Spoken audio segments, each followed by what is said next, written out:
دوسرا سوال یہ ہے کہ بغیر نکاح کے بیوی رکھنا،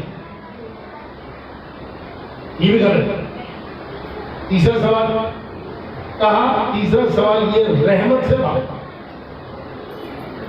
رحمت سے بھاگتا ہوں۔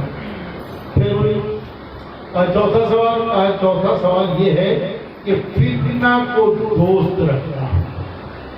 فتنہ سمجھتے نا، فتنے کے بارے میں کیا حکم ہے کہ فتنہ قتل سے بھی زیادہ سخت ہے۔ فتنہ قتل سے بھی زیادہ سخت ہے، کیونکہ قتل کیا وہ جان چھوٹی اور فتنہ پھیلانے سے پتہ نہیں کتنے گھر اجڑتے ہیں۔ اور جو ہے اب چونکہ جواب اس کی بات نہیں تھی، یہ توہین اسلام کرتا ہے، پکڑو مارو بغیر اس کو نکال دو دروازہ، تو نہیں اسلام کر رہا۔ انہوں نے کہا ابھی تو میں نے 4 ہی سوال پوچھے ہیں، باقی یہ روتا ہوا نکلا ہوا ہے دربار سے، دربار سے روتا ہوا نکلا، اتفاق یہ ہوا کہ جناب سلمان فارسی ملے، تو جو ہے نا جناب سلمان فارسی ملے، کہا میں یہاں مسلمانوں سے کچھ سوال کر کے مسلمان ہونے آیا تھا، مسلمانوں نے تو حال خراب کر دیا، کہا یہاں سے تو اکیلا نہیں روتا ہوا نکلا، کچھ دن پہلے بنت رسول بھی ہوتی ہے۔ اللہ ہاں آؤ، تمہیں وارث رسول کے پاس لیے، تمہیں وارث رسول کے پاس لیے چلتا ہوں، لے آئے سرکار کے پاس۔ پوچھا ہاں بھائی میرے کچھ سوال ہیں، پہلے میرے 4 سوالوں کا جواب دے دو، اگر یہ دے دیے تو پھر کچھ سوال اور ہیں وہ کروں گا، آپ نے جواب دے دیے تو مسلمان ہو جاؤں گا۔ آپ نے فرمایا تم 4 نہیں 4000 سوال کرو، جتنے سوال کرو گے تمہارے سوالوں کا جواب ملے گا، جتنے سوال کرو گے تمہارے سوالوں کا جواب ملے گا۔ پہلا سوال یہ ہے کہ بغیر سجدے کے نماز پڑھتا ہوا، آپ نے فرمایا اس میں کوئی برائی نہیں ہے، تو نماز جنازہ پڑھتا ہے جس میں سجدہ جنازہ پڑھتا اس میں سجدہ نہیں۔ کہا میں بغیر نکاح کے بیوی رکھتا ہوں، آپ نے فرمایا اس میں کوئی اشکال نہیں ہے، اس لیے کہ ڈونی کے ساتھ نکاح کرنے کی ضرورت ہے۔ اب تیسرا سوال کہ رحمت سے بھاگا، آپ نے فرمایا یہ بھی کوئی بڑی بات نہیں ہے، یعنی بارش رحمت ہوتی ہے تو رحمت سے بھاگتا ہے۔ ہاں ٹھیک، میں فتنہ و فساد کو دوست رکھتا ہوں، تو آپ نے فرمایا کہ انما الاموال والاولاد فتنہ، مال اور اولاد یہ فتنہ ہے، تو مال و اولاد کو دوست رکھتا۔ اب کہنے لگا ہاں جی یہ تو صحیح ہو گیا، اب میرے 3 سوال ہو گئے۔ جہاں کرو سوال، یہ سوال ہے کہ وہ کون سا حیوان ہے جو بغیر باپ کے خلق ہے، تو بغیر باپ کے خلق ہوا، آپ نے فرمایا وہ ناقہ حضرت صالح تھے، وہ ناقہ حضرت صالح تھی۔ اب اگلا سوال کیا، آپ یہ بتا دیں کہ وہ کون سی چیز تھی جب زندہ تھی تو پیتی تھی، جب مر گئی تو کھانے لگی۔ سوچنے کی بات، زندہ ہو تو پیے، جب مر جائے تو پھر کھائے، ہے نا؟ آپ نے فرمایا یاد رکھو وہ عصائے موسیٰ تھا، وہ عصائے موسیٰ تھا، جب تک وہ درخت کی شاخ تھی اس وقت اس سے وہ غذا پیتی تھی، لیکن جس وقت وہ اس سے کٹ گئی گویا کہ مر گئی، عصا بن گیا تو اژدہا بن کے یعنی تمام سانپوں بن گیا۔ پھر اس نے سوال کیا ایک سوال اور، آپ نے فرمایا ایک نہیں 1000 سوال کرتے۔ اچھا آپ یہ بتائیں کہ وہ جگہ کون سی ہے جہاں پہ سورج ایک مرتبہ چڑھتا ہے؟ وہ جگہ کون سی ہے جہاں پہ سورج ایک مرتبہ چمکا؟ اب چھوٹی سی بات ہے کہ سورج روزانہ چمکتا ہے، ہاں کہیں 6 ماہ بعد چمکتا ہے تو کہیں روزانہ چمکتا ہے، اب یہ سوچنے کی بات ہے۔ آپ نے فرمایا کہ یاد ہے وہ جگہ دریائے نیل کا وہ حصہ ہے کہ جہاں حضرت موسیٰ علیہ السلام نے عصا مارا تھا. جب عصا مارا تو وہ ریت خشک ہوئی، اس وقت اس کے اوپر سورج چمکا، اس کے بعد پانی مل گیا دوبارہ اس زمین کے اوپر سورج مل گیا. بس اتنا سننا تھا کہ قدموں پہ گرا اور کہا اے یا علی میں مان گیا ہوں آپ واقعاً وسیع مصطفیٰ ہیں، لہذا مجھے کلمہ پڑھا. کلمہ پڑھ کے مسلمان ہو گیا. تو یاد رکھیں ہادی الی الحق وہ ہوتے ہیں کہ جن سے کسی وقت بھی کوئی سوال پوشیدہ نہیں ہوتا. اور پھر یہ تو ایسے وارثان تھے، توجہ ہے نا، یہ ایسے وارثان ہیں. میں پہلے بھی ایک دو دفعہ کہہ چکا ہوں کہ میرا یہ عقیدہ ہے اور آپ کو یقیناً یہ عقیدہ اپنا لینا چاہیے، برا نہیں ہے کہ ائمہ کے بارے میں کبھی بحث نہیں کرنی چاہیے. کوئی ان پہ غیب ہے نہیں ہے، ہمارے جیسے ہیں کیسے نہیں، چھوڑ دو. ہم ان کو نہیں سمجھ سکتے، نہ ان کے علم تک جا سکتے ہیں، نہ ان کی حقیقت کو سمجھ سکتے ہیں. اگر آپ نے توجہ دی تو اس واقعے سے یقیناً آپ اس بات کے قائل ہیں. ایک شخص ہے، توجہ ہے، ایک راوی کہتے ہیں کہ میں نے ایک مرتبہ خواب دیکھا. کیا دیکھتا ہوں کہ ہمارے شہر کی مسجد ہے، وہاں پہ سرکار خاتون انبیاء تشریف لائے ہیں. میں گزر رہا تھا، گزرتے ہوئے دیکھا سرکار تشریف فرما ہے. میں مسجد کے اندر گیا، مسجد کے اندر جا کے دیکھتا ہوں، میں نے سلام کیا، آپ نے سلام کا جواب دیا. آپ کے سامنے ایک کھجوروں کا تش رکھا ہوا ہے، آپ نے مٹھی بھری اور مجھے کھجوریں دی. اب میں نے لے کے گنی تو وہ 18 تھا. میں نے لے کے گنی تو 18 کی توجہ ہے. اب کیسے کہ میں خواب سے بیدار ہوا، پریشان کہ ہاں یہ کیا، شاید میری زندگی 18 سال رہ گئی ہے، 18 ماہ رہ گئی ہے، 18 دن رہ گئی ہے.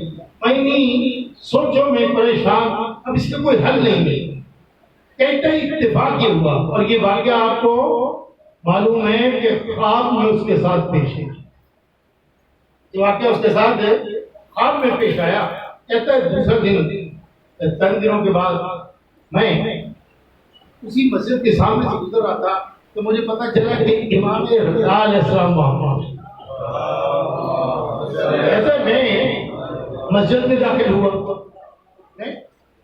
داخل ہوا، جس جگہ پہ میں نے رسالت ماں کو بیٹھے ہوئے دیکھا تھا، میں نے اسی جگہ پہ اسی حالت میں سرکار امام رضا علیہ السلام تشریف فرما.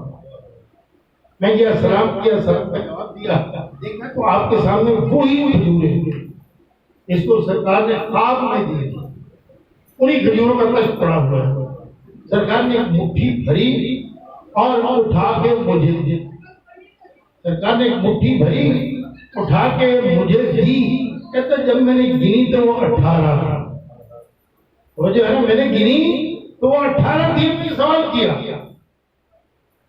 توجہ دیں گے تو آئے گا. سوال کیا آپ کو مولا کچھ اور عطا کیا، آپ کو مولا کچھ اور عطا کے لیے سرکار نے فرمایا اگر میرے جج تجھے اس سے زیادہ دیتے تو میں اس کے زیادہ عطا. اب آپ خود بتائیں کہ امام کو کس نے بتایا؟ ہاں امام کو کس نے بتایا تھا؟ اصل کیا ہے، یہ سب ایک ہے. یہ ہے کلو نام محمد. اور پھر آپ علم دیکھ لیں. اب بتائیں ایماندار سے کہ اب انسان سوچے کہ ہاں جی ان کو علم غیب آتا ہے نہیں آتا ہے، یہ جانتے ہیں نہیں جانتے. کائنات کی ہر چیز ان کے سامنے ہے، کائنات کی ہر چیز ان کے سامنے. ہماری یہ بحث ہے، ہم بحث کر کے اپنے آپ کو گناہ گار کرتے ہیں، ہم اپنے آپ کو گناہ گار کرتے ہیں. اور یاد رکھیں کہ اس کا فائدہ نہیں ہوتا. آپ یہ سمجھ لیں کہ معصوم ہے، امام ہے، امام تک انسانی عقول کی رسائی نہیں ہے. اگر آپ یہ سمجھ گئے تو آپ کو خود بخود اندازہ ہو جائے گا اور کبھی ایسی بحث میں آپ نہیں پڑیں گے. اس طرح کے ایک نہیں ہزاروں واقعات ملتے ہیں، ہزاروں. ایک شخص کہتا ہے کہ میں ایک مرتبہ امام تقی علیہ السلام کے پاس جو ہے نا سرکار کی خدمت میں تھا اور دیکھا کہ آپ کے سامنے سے ایک شخص گھوڑی لے کے گزرا. آپ نے فرمایا کہ آج کی رات یہ جو گھوڑی لے کے جا رہا ہے یہ گھوڑی ایک بچہ دے گی جس کی پیشانی پہ پھول بنا ہوا ہوگا. جس کی پیشانی پہ پھول بنا ہوا ہوگا. شخص کہتا ہے کہ میں اٹھا اور شخص کے پیچھے چل دیا. اس کے ساتھ تھوڑی شناسائی کی اور رات کو اس کے پاس رہا. کہتے ہیں کہ رات تمام نہ ہونے والی تھی کہ واقعاً اس گھوڑی نے بچے کو جلا جس کی پیشانی پہ پھول پڑا. کہتا ہے میں صبح اٹھا امام کی بارگاہ میں پہنچا اور جا کے عرض کیا یہ اپنا رسول اللہ آپ نے کل سچ فرمایا تھا میں دیکھ کے آیا. تو آپ نے فرمایا کیا تمہیں ہمارے علم پر یقین نہیں ہے؟ تمہیں ہمارے علم پر یقین نہیں ہے؟ آقا و مولا میں تسلی چاہتا تھا. آپ نے فرمایا جاؤ تمہاری بیوی حاملہ ہے اور وہ بچہ جنے گی لیکن اس کی ایک آنکھ نہیں ہوگی. کہتا ہے کہ میں گھر آیا اور میری بیوی نے بچہ جنا اسی حالت اس کی آنکھ ایک آنکھ نہیں تھی. میں لے کے آپ کے پاس پہنچا. میں نے کیا آقا و مولا مہربانی کیجیے. آپ نے فرمایا نہیں خدا کی طرف سے. یاد رکھیں آئمہ ہم جنہیں مانتے ہیں وہ عام نہیں ہیں وہ سب کچھ جانتے ہیں. شرط یہ ہے کہ ہم ان کے ہو کے دیکھیں. اور ہمارے آئمہ نے ہر مقام پر جہاں بھی کوئی مد مقابلہ آیا اس کو بتا دیا کہ ہاں اب دیکھ خدا یاد رکھ ہم دنیا کے پڑھے ہوئے نہیں ہیں ہم اس ذات سے ملے. لیکن کیا دنیا والوں نے ان کے مقام اور مرتبہ کو سمجھا؟ کاش دنیا والے ان کے مقام اور مرتبہ کو سمجھتے. اللہ کہتے ہیں امیر ابن مسلم کہتا ہے کہ جب مظلوم کربلا شہید ہو گئے تو میں نے سوچا کہ دیکھتا ہوں اب مسلمان اپنے رسول کے خاندان سے کیا سلوک. اللہ یہ امیر ابن مسلم ایک عیسائی رائٹر ہے جو کہ تاریخ لکھنے کے لیے وہاں پہ یا خبر نگاری کے لیے وہاں گیا تھا. کہتا ہے کہ میں نے دیکھا مسلمانوں نے اولاد رسول کو کچھ اس انداز میں فرصہ دیا کہ خیام رسول جلتے ہوئے نظر آئے. ہم نے دیکھا کہ ایک بیوی ایک جلتے ہوئے خیمے میں بار بار جاتی ہے پھر باہر آتی ہے پھر جاتی ہے پھر آتی ہے. میں نے اسے کہا بیوی کیا تیری کو قیمتی چیز اندر ہے؟ اگر ہے تو مجھے بتا دو میں لے آتا. بیوی نے رو کے کہا اب تو خدا مسلمانوں نے ہمارے پاس چھوڑا ہی کیا. ہمارے تو مسلمانوں نے سچ لوٹ لیا. ایک مرتبہ بیوی پھر جب خیمے میں گئی واپس آئی تو بیمار بھتیجے کو پشت پہ لادا. پھر حمید بن مسلم کہتا ہے میں نے دیکھا ایک بچی خیمے سے نکلی جس کے کانوں سے خون بہ رہا تھا.